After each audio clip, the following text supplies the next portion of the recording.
5.5 घंटे मीटिंग हुई लेकिन मुकम्मल नहीं हुआ। जब बात पूरी हो गई थी तो एकदम कलेजा पर हाथ मारते हुए मुकेश सहनी भागे थे, बोले थे देखिए खंजर मार दिया। इसी पर पप्पू यादव का सीट शेयरिंग को लेकर एक सुझाव जो है वो चर्चा का विषय बना हुआ है। तेजस्वी यादव और राहुल गांधी के साथ में तो वो तो मौका नहीं मिला। आपको लगता है कोई कान भी देगा पप्पू यादव की सलाह पर? रूढ़ी का बयान आया है। नीतीश कुमार के बिना एनडीए क्या कर सकती है, भाजपा को नहीं समझ है।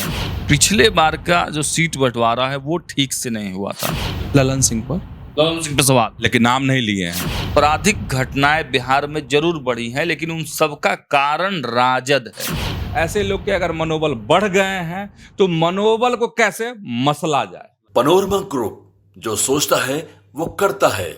नमस्कार, सुबह सुबह आप तमाम दर्शकों का बहुत बहुत स्वागत है। खबरें विद न्यूज हार्ट देख रहे हैं आप। मैं हूं सागर और मेरे साथ मौजूद हैं न्यूज हार्ट के सीनियर जर्नलिस्ट चंदन झा। नमस्कार सर। नमस्कार सागर जी। सर, महागठबंधन की एक और बैठक हुई है और अब पहली बार तेजस्वी यादव ने भी ये स्वीकार कर लिया है कि सीटों को लेकर चर्चा शुरू हो गई है।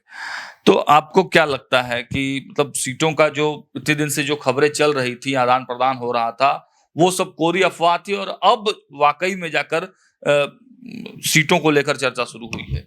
नहीं, कोरी अफवाह नहीं थी, इसलिए क्योंकि जब पिछली बार मीटिंग हुई थी उसके अनुसार था कि जो भी गठबंधन में शामिल हैं वह कहाँ से लड़ना चाहते हैं, वो अपनी एक सूची दे और प्रत्याशियों के नाम भी बताने थे, लेकिन किसी भी पार्टी ने इनको नाम नहीं बताए, संख्या बता दी थी, जिसमें कांग्रेस के भी नेता, फिर दीपंकर भट्टाचार्य, मतलब भाकपा माले और तमाम जो है। मुकेश सहनी ने उस समय में नहीं बताया था कि कौन प्रत्याशी होंगे और उनको सीट कितनी चाहिए। उस समय मुकेश सहनी थोड़ा इतराए थे, लेकिन कल जो मीटिंग हुई है और जिस तरीके से तेजस्वी यादव ने बाहर आकर बात कही कि देखिए 5.5 घंटे मीटिंग चली है और 5.5 घंटे मीटिंग में हम लोग अब सीट पर बात करने लगे हैं, तो धीरे धीरे प्रक्रिया इनकी बढ़ रही है और बढ़ ये रही है कि अब ऐसे समझिए ना कि जो महागठबंधन के अंदर की जो सियासत है वह अब धीरे धीरे रंग जो है अपना, रंग का मतलब यहाँ पर ये है कि कौन कहाँ से लड़ेगा, क्या लड़ेगा।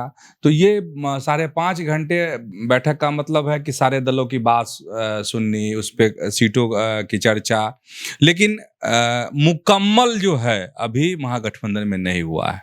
कल की 5.5 घंटे मीटिंग हुई लेकिन मुकम्मल नहीं हुआ है। हाँ, क्योंकि आप देख रहे हैं बहुत बड़ी कोई प्रतिक्रिया कहीं से नहीं आई किसी भी दल से। इसका मतलब ये है कि अभी बात बाकी है, क्योंकि बात अगर पूरी हो जाएगी तो आप पिछले बार की बात को याद कीजिए, 2020 जब बात पूरी हो गई थी तो एकदम कलेजा पर हाथ मारते हुए मुकेश सहनी भागे थे, बोले थे देखिए खंजर मार दिया। हम ये नहीं कह रहे हैं कि इस बार भी छाती पीटेंगे, ये हम नहीं कह रहे हैं। हो सकता है नहीं पीट ले, फिर से कुछ भी हो सकता है। तो अभी बात जो है पूरी नहीं हुई है। हाँ, कुछ कहना चाह रहे हैं आप?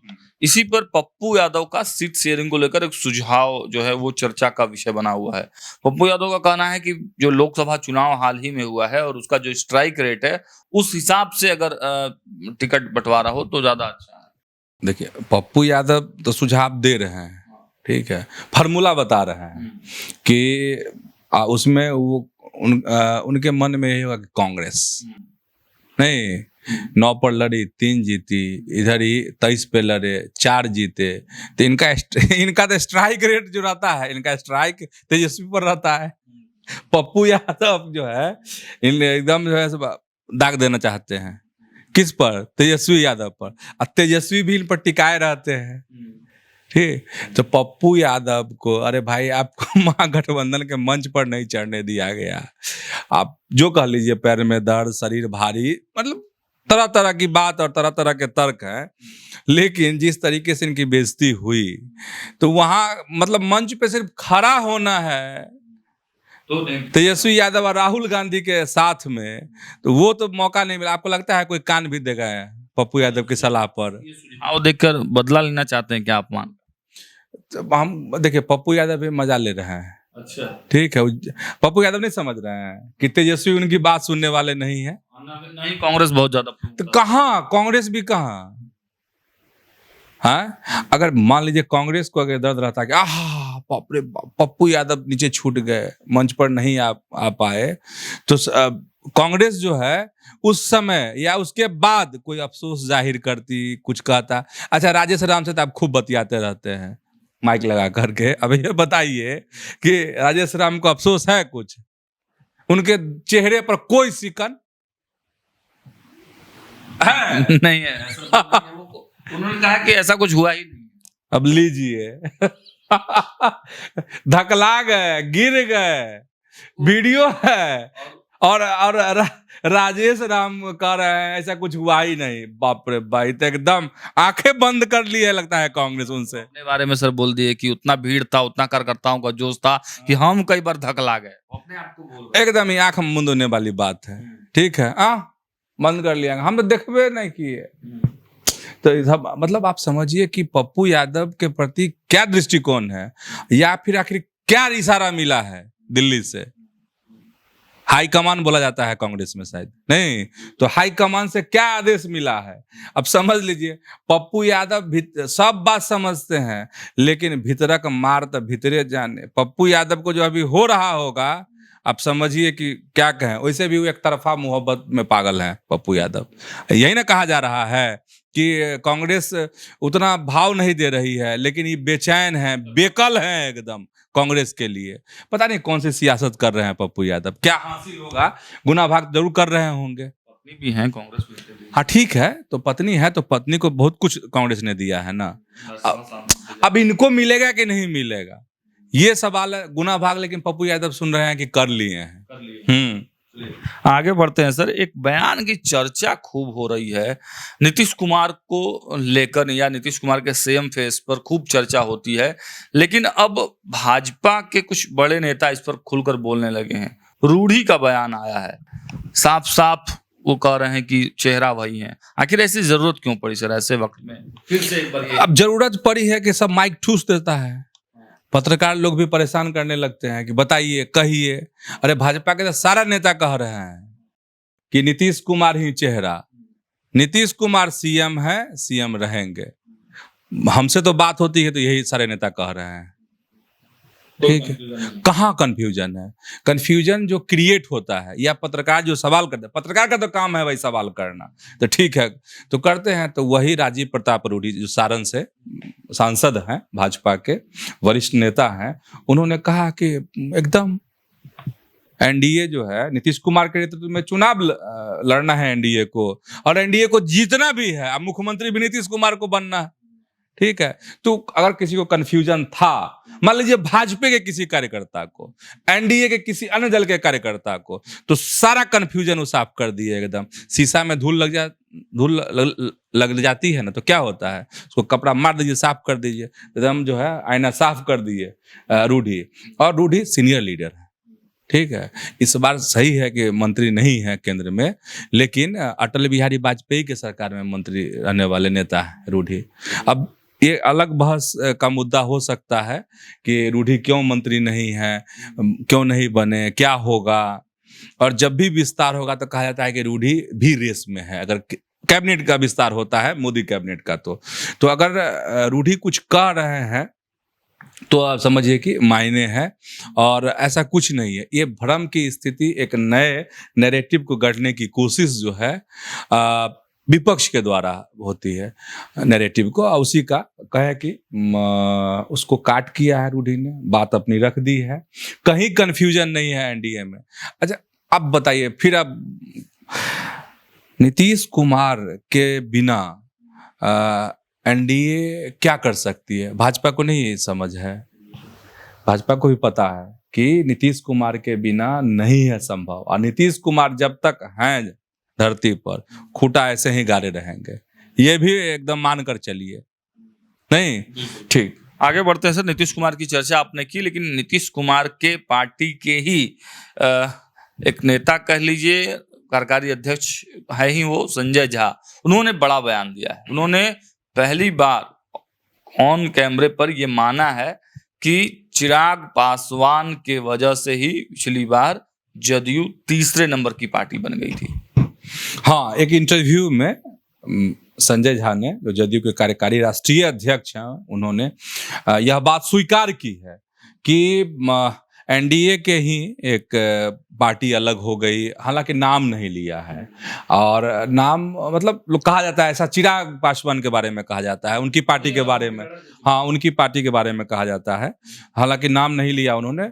और यह स्पष्ट कह दिया कि अगर वह स्थिति नहीं बनती, मतलब अगर चिराग पासवान अलग नहीं लड़ते तो जदयू इतना प्रभावित नहीं होता। जदयू का रिजल्ट बहुत। ऐसे समय में बोलने का क्या मतलब है जब चिराग पासवान खूब हमलावर हो रहे हैं नीतीश कुमार पर, और मजबूती प्रदान करता है ये बयान तो चिराग पासवान को? नहीं, देखिए मजबूती क्या प्रदान करता है चिराग पासवान को, मतलब अगर 2020 का ही उदाहरण लीजिए, ठीक है, जदयू जो है कमजोर, उसके लोग कम जीत करके आए विधानसभा में, तो ये कौन तीर मार लिए?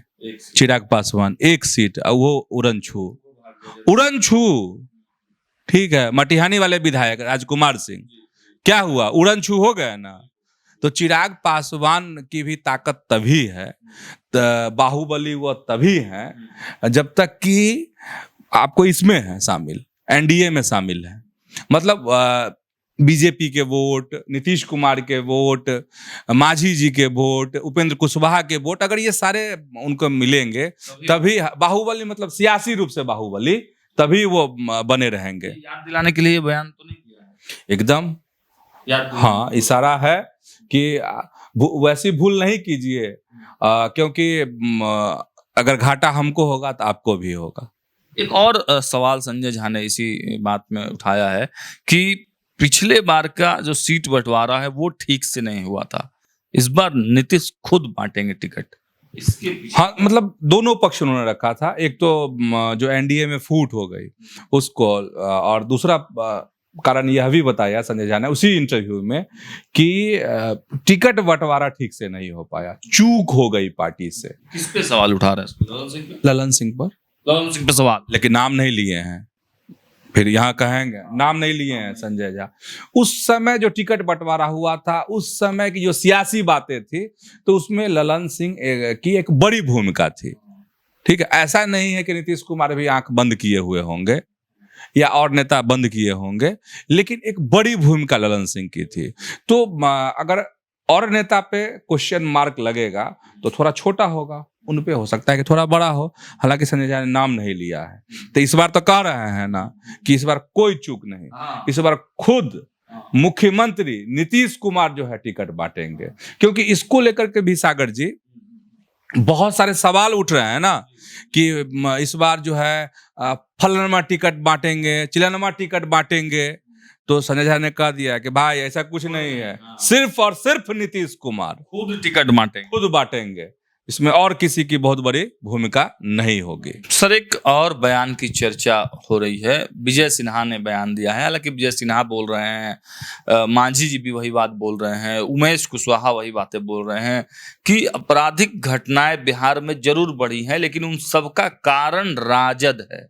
ऐसा क्यों सर? सरकार तो एनडीए की है, फिर राजद पर दोषारोपण?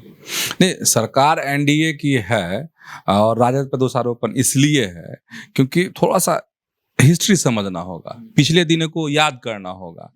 आप देखिए, पिछले दिन को याद कीजिएगा तो उसमें सबसे बड़ा फैक्टर ये है कि नीतीश कुमार जो इधर से उधर गए, एनडीए छोड़ के महागठबंधन में गए, फिर महागठबंधन से एनडीए में आए, तो ये छोड़ा छोड़ी जो हुआ इधर से उधर, जो अल्टे और पलटे, इसमें एक मैसेज गया वैसे लोगों में जो अपराध में संलिप्त रहते हैं, जिनका मिजाज इस तरह का है, ठीक है। तो वो उन लोगों के मन में यह बात बैठ गई कि यह सरकार जो है कभी भी उलट सकती है, कभी भी पलट सकती है। आज भले नीतीश कुमार इधर हैं तो कल उधर भी आ सकते हैं। तो जो लोग नीतीश के का जब राज शुरू हुआ, मतलब शासन शुरू हुआ, वह मुख्यमंत्री बने, और उस समय में जो कार्रवाई हुई, धराधर, स्पीडी ट्रायल, और जो अपराधियों को जेल के अंदर किया गया, तो उस समय जो मैसेज गया, तो सब अपने मांद में चले गए। फिर जब सरकार बदलने लगी तो एक अलग तरह का मैसेज गया। और अब भी ऐसे लोगों को लगता है कि नीतीश कुमार कभी भी बदल सकते हैं, कभी भी पलट सकते हैं। और देखिए, और पर्दे के पीछे की बात भी यही है कि हालांकि अब कहते हैं कि हमारा भी दरवाजा बंद है, खिड़की भी बंद है, कौन? राजद के नेता कहते हैं। लेकिन अभी भी अगर नीतीश कुमार जो है एक बार खखस दें, खखसना मैंने समझते हैं ना, कर दें तो लालू जी का खिड़की दरवाजा सब खुल जाएगा। ठीक है, तो इन सब चीजों का ऐसे लोगों पे असर पड़ता है और ऐसे लोग जो हैं इनका हौसला बुलंद होता है। और जो उस समय हौसला बुलंद हुआ वह अब तक कायम है।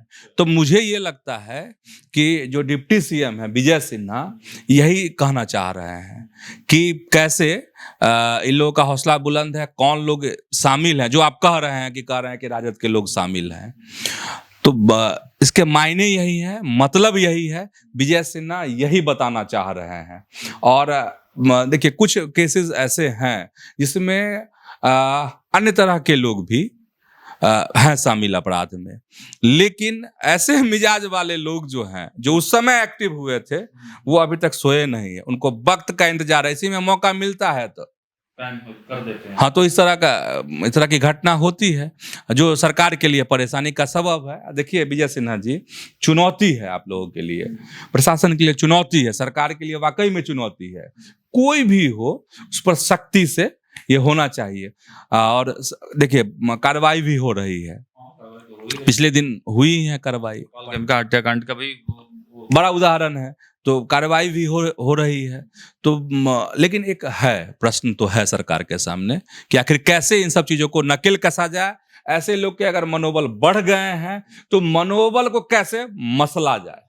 एक अंतिम सवाल है सर, कल एक और तरह की सियासत हुई, सुबह से ही चर्चाएं चलने लगी कि सरकार अब 100 यूनिट बिजली जो है वो फ्री देगी। लेकिन इस पे लेकर काफी चर्चाएं हुई, बयान भी आया, लेकिन देर शाम तक एक सरकार की तरफ से स्पष्टीकरण आ गया कि नहीं, इस तरह का कोई भी योजना अभी सरकार लेकर नहीं आ रही है। तो क्या लग रहा है, मतलब देखिए अब क्या इसमें लगेगा, सरकार अगर कह रही है कि नहीं अभी कोई योजना नहीं है इस तरह की, तो नहीं है। सरकार इस तरह मतलब मुफ्त बिजली बिहार में नहीं मिलेगी, इसको यही कहना उचित होगा। हाँ, और वैसे सरकार जो है कई मतलब राहत वाले जो काम है लोगों को पहुंचाने की कोशिश कर रही है। आपको 400 से 1100 हुआ ना, जो सामाजिक पेंशन वाला जो मामला है वो हुआ है ना, कल्याणकारी काम कहिए, जरूरतमंद को लाभ पहुंचाने का जो काम है उस पर नीतीश सरकार की नजर है। लेकिन ये बिजली फ्री वाला जो है बड़ा मसला था। जैसे ही एक अखबार में यह खबर छपी तो होने लगी बात कि क्या बिहार में ऐसा होगा, क्योंकि देखिए फ्री वीज को लेकर एक बड़ा मसला रहा है देश में। वैसे सिर्फ देश में ही नहीं, विदेशों में भी, कई देशों में इस तरह की चीजें हैं। अपने यहाँ की अगर बात कीजिएगा, देश की बात कीजिएगा, तो साउथ के राज्यों में इस तरह की चीज़ें ज़्यादा हैं। बाद में उसके नकल हुए हैं। हालांकि अब हम नकल कह रहे हैं तो तेजस्वी यादव कहते हैं कि ये तो हम ही बताए थे, हम ही बोले थे, तब दबाव में आके सरकार कर रही है। जैसे सामाजिक पेंशन वाली बात है, उसको लेकर के कि हम कहे थे कि हम आएंगे तो माई बहन मान योजना के तहत महिलाओं को 2500 देंगे। तो देखिए अब सरकार जो है तो इसको अडॉप्ट कर ली। फिर युवा आयोग को लेकर के डोमिसाइल वाला जो पिछले दिन कैबिनेट से मुहर लगी। तो ये सब हैं चीज़ें। लेकिन अब जो जिनको उम्मीद जगी थी कि 100 यूनिट बिजली फ्री में मिलेगी, तो उनके लिए कह सकते हैं कि धक्का है ये खबर। चलिए, तो देखिए इस एपिसोड में इतना ही। लेकिन सवाल विपक्ष तो लगातार उठा रहा है और विपक्ष के सवाल को हम जगह भी दे रहे हैं, हम सरकार से सवाल भी पूछ रहे हैं। लेकिन जब वही विपक्ष से हम पत्रकार होने के नाते सवाल पूछते हैं, पप्पू यादव वाला जो घटनाक्रम हुआ, कन्हैया कुमार वाला जो घटनाक्रम हुआ, इन तमाम चीजों पर जब हम सवाल पूछते हैं कांग्रेस के नेताओं से, तो वो पल्ला झाड़ लेते हैं। जब वो सवाल उठा रहे हैं, सरकार से सवाल पूछ रहे हैं, तो पत्रकारों के सवालों का जवाब भी विपक्ष को देना चाहिए। फिलहाल तमाम अपडेट्स के लिए देखते रहिए न्यूज़ 8। बहुत बहुत धन्यवाद।